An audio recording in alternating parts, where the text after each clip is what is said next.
देखती आंखों सुनते कानों, आपको अशरफ अली बस्तवी का आदाब।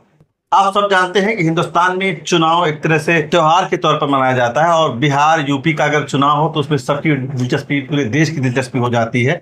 इस वक्त बिहार का चुनाव सर पर है, बहुत जल्द ही अनाउंसमेंट होने वाला है। तो बिहार के अलग अलग हिस्सों में क्या गणित है, कहाँ पर वहाँ पर जो जातीय समीकरण कहाँ पर काम कर रहा है, कहाँ पर मुस्लिम वोट किस पोजीशन में है, उससे क्या फर्क पड़ता है, पिछले 2020 के इलेक्शन में क्या कुछ हुआ था।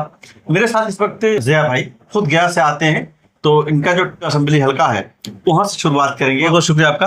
बहुत शुक्रिया आशा भाई। ये बताइए सबसे पहले तो ये जो हमारे सामने है, को पहले बता दें कि बिहार का जो चुनाव जो है अक्टूबर और 15 नवंबर तक इनको विधानसभा बना देना है, इनको गठन कर देना है। आपको यहाँ मैप पर दिख रहा है कि टोटल 243 विधानसभा सीट है। यहाँ पर सारे नक्शे आपके पास बने हुए हैं। इसमें एनडीए को 125 सीटें आई थी पिछले चुनाव में, और इस चुनाव में क्या आता है उसकी भविष्यवाणी करना बड़ा मुश्किल है। दूसरी तरफ जो है बीजेपी, उसमें एनडीए में 74 सीट, हम 4 सीट, जेडीयू 43, वीआईपी 4। और महागठबंधन के कैंडिडेट के तौर पर देखा जाए तो महागठबंधन में आप देख रहे हैं कि आरजेडी जो है 75 सीट, इंडियन नेशनल कांग्रेस में कांग्रेस 19, माले जो है वहाँ की सीपीआई माले 12, सीपीआई 2 और सीपीआईएम 2 सीट लेकर के आई है। वहीं दूसरी तरफ ऑल इंडिया मजलिस इत्तेहादुल मुस्लिमीन ने 5 सीटें जीती थी, उसमें से 1 छोड़ 4 आरजेडी में चले गए। बहुजन समाज पार्टी से जमा साहब जब भी मंत्री भी हैं, वो बीएसपी से जीते थे, वो चले गए हैं जेडीयू में। एलजेपी 1 सीट जीती है और इंडिपेंडेंट 1 सीट। तो सबसे जो मजेदार ये है कि आपने देखा होगा कि अखिलेश ने कहा था, पटना जब पहुंचे थे वोट अधिकार यात्रा में, तो उन्होंने कहा था कि हम अवध जीते हैं और अब हम मगध जीतेंगे। क्या बात है। तो मगध का अपना एक इतिहास है, और जहां लोकतंत्र की जो शुरुआत मानी जाती है वो मगध से मानी जाती है दुनिया के अंदर। हाँ, कि जो लोकतंत्र की शुरुआत हुई वो मगध से हुई, और मगध का अपना एक मिजाज है। तो मगध में जो जिले जो आते हैं वो गया, जहानाबाद, अरवल, औरंगाबाद, नवादा, ये 5 जिले हम लोग मगध में आते हैं। और पार्लियामेंट्री कॉन्स्टिट्यूंसी देखें तो अरवल और जहानाबाद की एक पार्लियामेंट्री कॉन्स्टिट्यूंसी है, वहीं गया अलग पार्लियामेंट्री कॉन्स्टिट्यूंसी है, नवादा अलग है, और औरंगाबाद अलग पार्लियामेंट्री कॉन्स्टिट्यूंसी है। तो हम लोग जो चर्चा कर रहे हैं अभी गया की पार्लियामेंट्री कॉन्स्टिट्यूंसी पर, कि गया में पार्लियामेंट्री कॉन्स्टिट्यूंसी में कितने विधानसभा आ रहे हैं, उनकी सूरत हाल क्या है। तो पहला हम लोग देखें यहाँ से कि गया में क्या सिचुएशन है। ये माइनॉरिटी का ये मगध का ये रेंज है, ये देख लीजिए मगध का ये रेंज है, कहाँ जहाँ मगही भाषा बोली जाती है, इसको यहाँ इंडिकेट किया हुआ है कि यहाँ पर मगही भाषा बोली जाती है। तो इसको भी हम अलग से, हिंदी से अलग होती है क्या? थोड़ी अलग भाषा होती है। अच्छा। वो जो मिश्रण है आजमगढ़ की जबान जो है और अवध की जबान जो है, अच्छा, दोनों का मिक्स है। वो जो आपके जो लखनऊ की जबान है और मगध की जबान का मिक्स, हम तो बोल नहीं पाते, अगर बोलते तो हम आपको अच्छा जरूर ये बताते। तो ये है उसके जो मगध में। अब आइए हम गया की पार्लियामेंट्री कॉन्स्टिट्यूंसी पर आते हैं। नहीं, हम इससे पहले चलते हैं, इस पर यहाँ आते हैं। ये आप मुझे बताइए, ये गया पार्लियामेंट्री कॉन्स्टिट्यूंसी का ये मैप है। ये इसमें कितनी विधानसभाएं आती हैं? इसमें तो देखिए सबसे पहले तो गया टाउन हो गया, ठीक है, उसके बगल में है वजीरगंज, बोध गया, बाराचट्टी, शिरघाटी और बेलागंज। अच्छा। और टेकारी विधानसभा जो यहाँ पर आपको यहाँ पर दिख रहा है, ये टेकारी विधानसभा है। हाँ, तो ये टेकारी विधानसभा है। इतने विधानसभा पर को मिला कर करके एक लोकसभा कॉन्स्टिट्यूंसी बनती है, जिसको कहते हैं गया पार्लियामेंट्री कॉन्स्टिट्यूंसी, जो रिजर्व कॉन्स्टिट्यूंसी है। SC ST वहाँ हमारे यहाँ से SC जीताराम मांझी अभी मंत्री है, कैबिनेट मिनिस्टर है, और हम पार्टी के संस्थापक हैं। पहले वो आरजेडी में थे, आरजेडी से जेडीयू में आए, और जेडीयू से अब उन्होंने अपनी पार्टी बना ली, जिसका नाम रखा हम। पार्टी बनाने का ये मकसद ये था कि उनके साथ माइनॉरिटी का एक बहुत बड़ा वोट उनके साथ चलता है। क्यों चलता है? उसकी बुनियादी वजह है कि किसी न किसी तौर पर वो मुसलमानों से वो जुड़े रहे हैं। ऐसा नहीं है कि मुसलमान से वो कभी कट के वो आदमी, इसे देखिएगा कि उनके यहाँ भीड़ जो मिलेगी, मुसलमानों की अच्छी खासी भीड़ मिलेगी। अगर वो उनको लगा होगा कि हम भाजपा में चले जाएंगे तो गड़बड़ा जाएगा।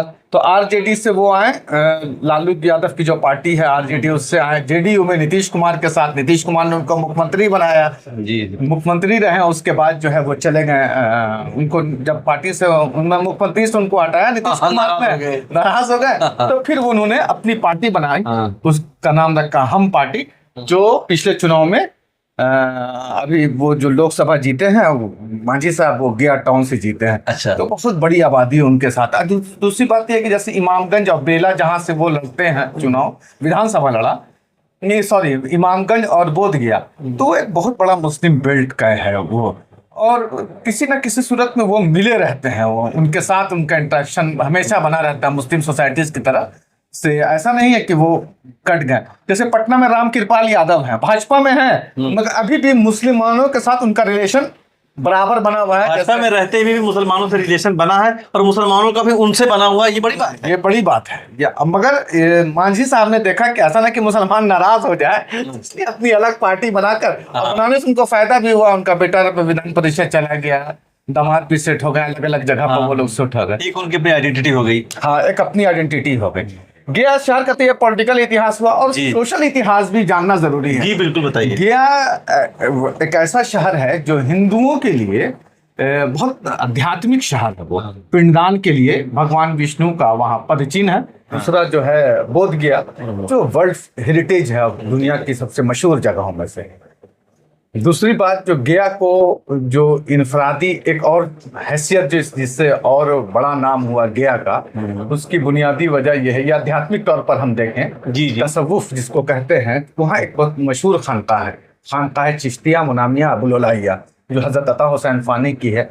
और उर्दू जबान में हजरत शरफुद्दीन यहिया मनेरी पर और हज का सफरनामा पहली बार किसी ने लिखा तो हजरत अता हुसैन फानी ने लिखा। तो गया शहर को एक अलग इनफरादी हैसियत है, और वहाँ के लोग आपस में बहुत, कभी 47 में दंगे हुए, 74 में बवाल हुए, 71 में हुए, मगर 92 में जो बाबरी मस्जिद शहर, गया शहर अल्हम्दुलिल्लाह इन सब चीज़ों से बहुत पुरसकून रहा, एकदम सुकून के साथ वहाँ के लोग आपस में मिलजुल कर रहे हैं। और गया शहर में हर मजहब के जो मानने वाले हैं, किसी ना किसी तरह पर छोटा मोटा उनकी अकीदत की जगह वहाँ मौजूद है। तो क्या इसकी वजह ये रही है कि झगड़ने ना झगड़ने की, कि सबके अकीदतों का महवर एक तरह से सेंटर रहा गया? हाँ। जैसे आपने बताया कि बहुत बड़ी पुरानी खानकाह है, बहुत मशहूर खानकाह है, बौद्धों के लिए बड़ा मशहूर है, हिंदुओं के लिए वो पिंडदान स्थल है, तो इस वजह से सब लोग उसकी हिफाजत करते रहे। बिल्कुल दुरुस्त, अपने शहर को सबने महफूज रखा। इसकी क्या वजह थी? इसकी बुनियादी वजह यह है कि वो मजहबी तौर पर, वो जैसे जनसंघ ने अपना हिंदू जो मत, जो हिंदू आइडियोलॉजी, हिंदुत्व की बात है।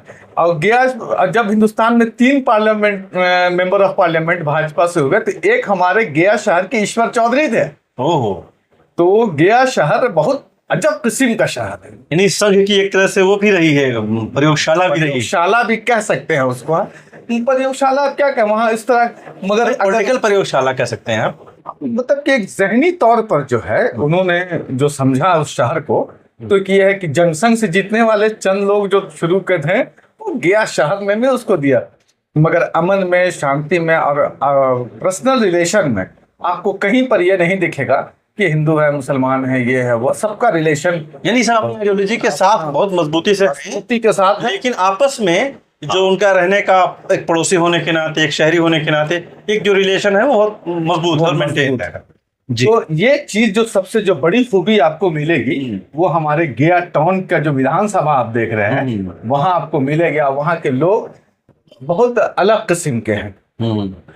इस जब चुनाव 56 से यहाँ चुनाव हो रहे हैं बिहार में, और 56 से लेकर के अब तक एक बार यहाँ से जो चुनाव जीतने वाले हैं वो मुसलमान भी जीते, इंडियन नेशनल कांग्रेस से, उनका नाम था लुत्फुर रहमान साहब, यहाँ से चुनाव जीते। उसके बाद जनसंघ और 2-3 बार कांग्रेस यहाँ से जीती। उसके बाद अभी जो प्रेम कुमार हैं, 1990 से लेके आज तक वही यहाँ के गया टाउन के एमएलए हैं, जो भाजपा से हैं। प्रेम कुमार का भी गजब मामला। जाति के हैं वो कहार जाति से आते हैं सर। मैं उनका ही मामला देखिए, उनका भी मुसलमानों के साथ संबंध बहुत अच्छा, अच्छा, मगर है भाजपा से। और कुछ ना कुछ हिस्सा मुसलमान के वोटों का ये भी ले आते हैं, अभी भी ले लेते हैं। अभी भी ले लेते हैं।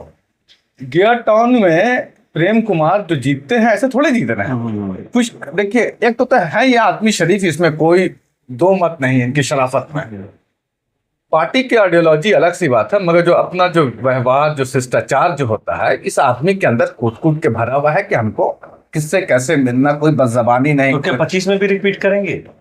अगर पार्टी इनको टिकट देती है तो इनकी स्थिति बहुत मजबूत रहेगी। अच्छा। हाँ, मगर ये हो गए हैं। आप सोचिए कि एक आदमी 32 साल तक मतलब सरकारी सेवा देता है, ये तकरीबन ये 40 साल दे देंगे घुमा फिरा करके, 35 साल तो हो ही जाएगा। कोई नया चेहरा भी आपको नजर आता है बीजेपी का वहां पर? भाजपा देखिए बेसिकली टिकट दे सकती है। कोई ऐसा प्रेम कुमार के जैसा मजबूत चेहरा हो सकता है कि किसी को नया को दे, तो एक वो समझिए कि मुश्किल होगा इनको जीतना वहां से।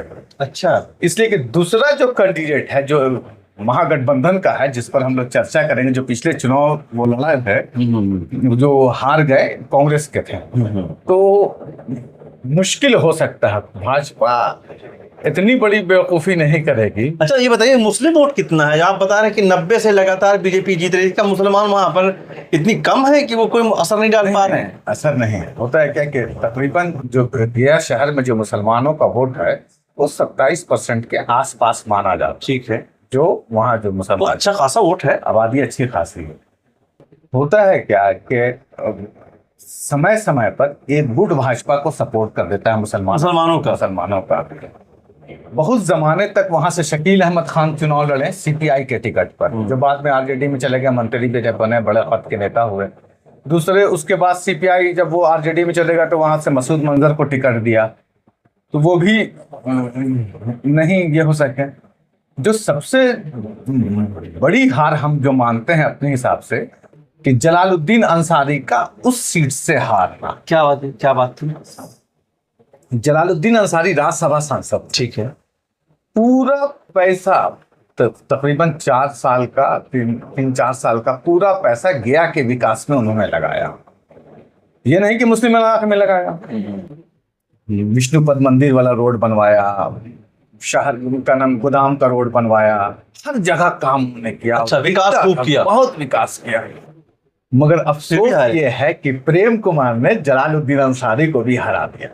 क्या वजह रही होगी उसकी? बताया ना कि वो एक जो है ना धार्मिक तौर पे उसको समझते हैं कि बहुत मेरा आइडियल जगह है और यहाँ से भाजपा को जीतना चाहिए। आप जिसे धार्मिक कहते हैं, मैं इसको अगर मैं अपनी पत्रकारिता की भाषा में कहूँ कि गया बहुत ही कम्युनल सीट है, इसलिए कि वहाँ प्रेम कुमार 1990 से लगातार विधायक होते रहे हैं, उनकी जो अपने मामला हैं वो अलग है, लेकिन 27% मुस्लिम वोट होने के बावजूद कोई असर नहीं डाल पा रहे हैं। क्या कहेंगे? देखिए, कॉम्युनल की परिभाषा आप क्या देते हैं? हमारे हिसाब से ये कॉम्युनल की परिभाषा नहीं। ठीक है। अच्छा, चलिए इस पर हम बात कभी बहस करेंगे। एक लाइन आपको हम बोल देते हैं, बता दीजिए। कॉम्युनल की परिभाषा ये नहीं है कि आप जो है भाजपा, लोकतंत्र है, एक लोग चुनी, मतलब कि संविधान से रजिस्टर्ड एक पार्टी है। बिल्कुल ठीक है। ठीक है ना? ठीक है। और एक रजिस्टर्ड पार्टी होने के नाते आप ये देखिए कि आप उसको तो कॉम्युनल कह दे रहे हैं, आप ये क्यों नहीं कहते कि उनका संगठन कितना मजबूत है? नहीं, वो तो खूबियां उनकी है ही हैं। हाँ। संगठन तो इतना मजबूत है। हम इसको एकदम कॉम्युनल नहीं मानते इस बुनियाद पर कि एक पॉलिटिकल पार्टी है, और पॉलिटिकल पार्टी जो हर बात ना रही है वोट जीतने के लिए, जैसी कन्विंसिंग किया है आपने मतलब वोटर्स को, वो वोटर उनको वोट कर रहे हैं। मैं इत्तेफाक करता हूँ। वालिद जीते वहां से कांग्रेस की टिकट पर, वहां के से जीते, बताया कि सरदार लुत्फुर रहमान जीते, बहुत 3-4 कांग्रेस जीते, ऐसा थोड़ी नहीं है कि नहीं। ठीक है। मगर सिचुएशन जो है अभी फिलहाल मजबूत है प्रेम कुमार। ठीक है।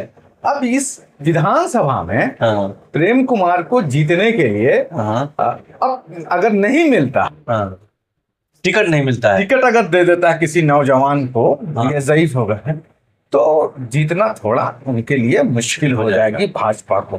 क्योंकि जो दूसरा जो फिगर है वहां से, वो मोहन श्रीवास्तव है, कांग्रेस के मजबूत उम्मीदवार। लाला जाति से आते हैं। हाँ। लाला का गया शहर में बड़ा वोट है जो भाजपा को जाता है। पिछली बार भी मोहन श्रीवास्तव जो हारे हैं, वो लाला ही थे मगर हार गए चुनाव, वो भाजपा को जाता है। अगर न्याय कमर को दे दिया किसी युद्ध को, या कमर को दे दिया, या किसी दूसरे को दे दिया, तो उसको टेस्ट करने में पब्लिक को टाइम लगेगा। प्रेम कुमार टेस्टेड कैंडिडेट है, फॉर्म शिफ्ट हो जाएगा, पूरा प्रेम कुमार में शिफ्ट हो जाएगा। कहार का जो वोट जो इनको मिलता है, तो सिर्फ जो जाति का होगा ना, उसी जाति का उसको वोट मिलेगा। थोड़ा प्रॉब्लम आ जाएगा। और बनिया को कोर वोटर है भाजपा के, इसलिए बनिया का वोट उनको मिल जाएगा। तो मोहन श्रीवास्तव, इनको ऐसे कई कैंडिडेट हैं वहां, कांग्रेस के दावेदार। तो मोहन श्रीवास्तव उसमें एक मजबूत कैंडिडेट है, जिसकी संभावना 80% वही है कि उसी को मिलेगा, क्योंकि पिछली बार रनर रहे हैं और मजबूत हैं। और दूसरी बात, मोहन श्रीवास्तव का आपको बताएं कि जहां से वो चुनाव लड़े थे वार्ड काउंसिलर का, वो चुनाव वहां से हार गए। अच्छा, ठीक है।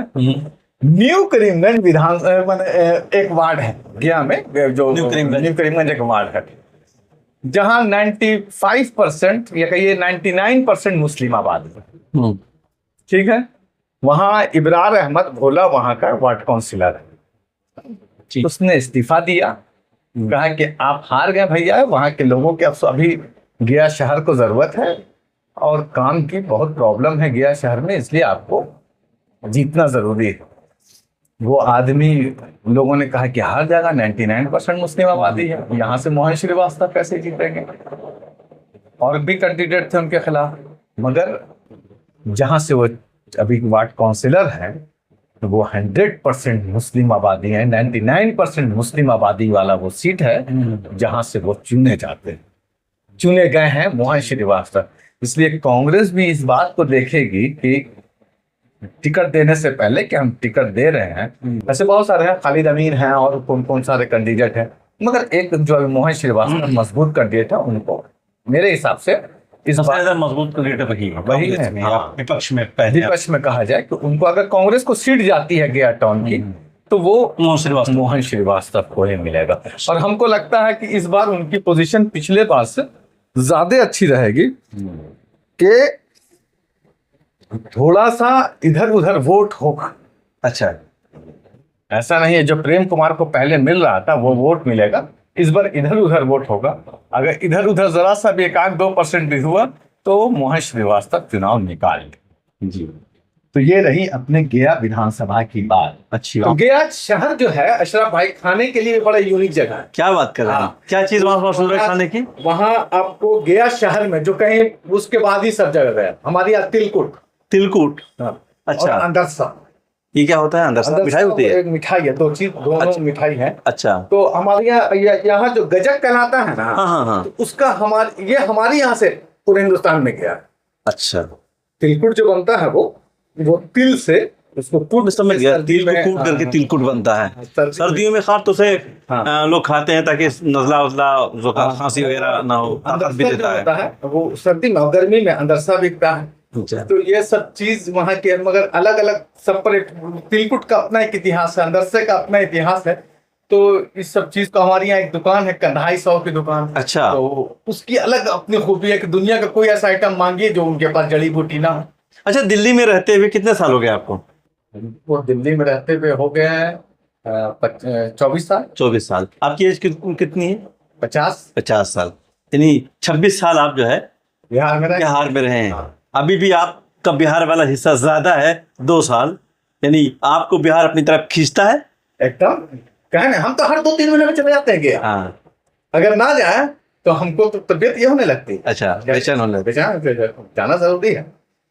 गया अपना वो अलग उस शहर का मिजाज है। बड़े बड़े हमारे यहाँ उर्दू के पहले नाक़िद जिनको कहा जाता है, इमदाद इमाम असर, उनकी मदार गया है में अबीला में, बहुत मशहूर नाम था। 1900 नदी, माने बड़े इस्लामिक स्कॉलर थे। गया शहर से मेरा इतना ताल्लुक है कि 1993 में हाई स्कूल में एग्ज़ाम देने के बाद मेरे वालिद साहब ने मुझे तबलीगी जमात का रुख किया कि तुम जाओ, निकलो। और तबलीगी जमात में हम गोरखपुर आए। गोरखपुर से एक बहुत बड़ी जमात, बहुत ही एक बड़े लोगों की जमात, एक कह लें लीडर्स की जमात तबलीगी। उन दिनों लाइनअप था गया में एक तबलीगी जलसा नदी के किनारे, फल्गु नदी के किनारे। हाँ, तो वो आया था, वो डेलीगेशन जो था वो 15 दिन के लिए आया था। उसमें मैं भी आया था, 16 साल की मेरी एज थी, और उसको डेलीगेशन आया था देखने, रिव्यू करने, और उसको रिपोर्ट देना था दिल्ली को। तो मुझे इत्तेफाक हुआ था, बच्चा था लेकिन बहुत अच्छा लगा था। और कई ऐसी छोटी छोटी यादें अभी भी मुझे याद वहाँ की आती हैं कि हम वहाँ पर मस्जिद में हमारा टाइम हुआ था, और वहाँ के जो अहबाब थे बड़ी मोहब्बत से हम लोगों को गाड़ी में ले जा करके उन्होंने उस सैर कराई थी, तो नदी की सैर कराई थी। हाँ, तो इस तरह से गया से थोड़ा सा ताल्लुक मेरा भी रहा। तो मेरा ख्याल है कि आप समझ कीजिए। कल हम लोग गया के और विधानसभा को हम लोग उस पर गुफ्तगू करेंगे, क्योंकि मगध पर थोड़ा 2-3 दिन लगेगा। इसकी बुनियादी वजह कि मगध का अपना एक इतिहास है, उसका समकालीन उस पर चर्चा होनी बहुत जरूरी है कि हम लोग मगध पर कैसे हम लोग बात कर रहे हैं। तो इन सब चीज को जानने के लिए आप हमारे साथ जरूर जुड़े रहिएगा। अगर वक्त मिले, अगर बात अच्छी लगे तो आप चैनल को लाइक, सब्सक्राइब और शेयर कर दीजिएगा, ताकि आपके दोस्तों को भी पता चले। यहाँ सिर्फ नेता नगरी की बात नहीं होगी, उस जगह के इतिहास की भी बात होगी। और आज हमारी गुफ्तगू यहीं मुकम्मल होती है ज़िया साहब के साथ। हम आने वाले दिनों में गया की जो और सीटें हैं उन तमाम सीटों पर चर्चा करेंगे। कोशिश करेंगे कि आपको वहाँ का जो गणित है, जो वहाँ का ख़ास तौर से जो राजनीतिक गणित है, पार्टियों का अपना, जातियों का अपना, और वहाँ की जो मुस्लिम आबादी है उसकी जो अपनी जो सियासी समझ है, उसका जो इन्होंने बताया जो एलिनेशन है कि बियॉन्ड द पार्टी लोग जाते हैं, लोग जो उम्मीदवार हैं, जो नेता वहाँ के हैं, चाहे वो बीजेपी में हो या किसी और पार्टी में हो, अगर वो अच्छा कर रहे हैं तो एक हिस्सा मुसलमानों का उनके साथ जाता है। ये बड़ी दिलचस्प बात है। तो आने वाले दिनों में हम जो एपिसोड्स लाएंगे उसमें ये हिस्सा जो मुस्लिम वोट है इसके हिस्से को ज़रूर चर्चा करेंगे। बहुत शुक्रिया सर। बहुत शुक्रिया सर। Thank you.